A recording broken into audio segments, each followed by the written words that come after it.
कहते हैं व्यास, एक दिन हमारी मां गाय धोने के लिए जा रही थी।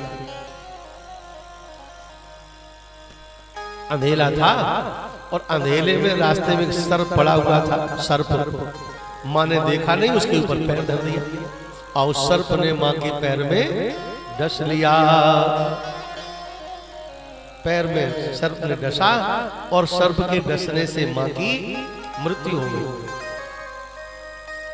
मुझे पता चला, मैं गया, सबके कहे अनुसार अपनी मां का संस्कार किया और संस्कार करके भगवान का धन्यवाद किया। खुशी भी है और दुख भी है।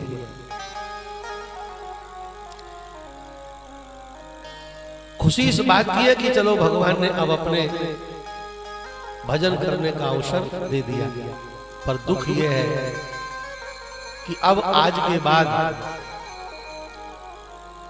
किसी भी जुबान से बेटा सुनने को नहीं मिलेगा।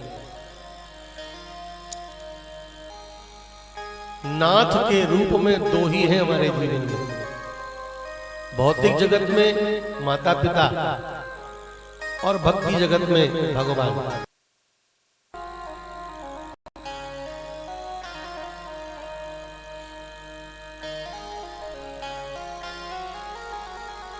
भगवान के बगैर तो हम अनाथ होते ही हैं, लेकिन जब माता पिता साथ छोड़ जाते हैं तो हम भौतिक जगत में भी अनाथ हो जाते हैं। माता पिता को भी नाथ ही कहा गया और उन माता पिता में भी विशेष है मां। कई बार ये देखा जाता है, शास्त्र भी कहता है, संत भी कहते हैं, माता पिता का जोड़ कभी न बिछड़े जरूरी है, लेकिन कदाचित अगर कहीं दुर्भाग्य से पिता साथ छोड़ जाए बच्चों का, तो मां चाहे जो प्रयास करे अपने बच्चों को पिता के अभाव का अनुभव नहीं होने देती है। चाहे वो मजदूरी करे, भीख मांगे, कुछ भी करे, ऐसे सैकड़ों उदाहरण देखे जाते हैं। लेकिन आपने ये अनुभव किया होगा समाज में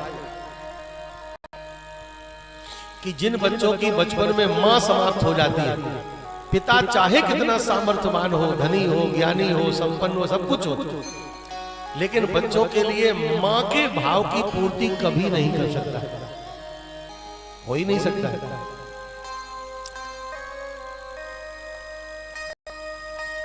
इसलिए मां को पिता से श्रेष्ठ माना गया है।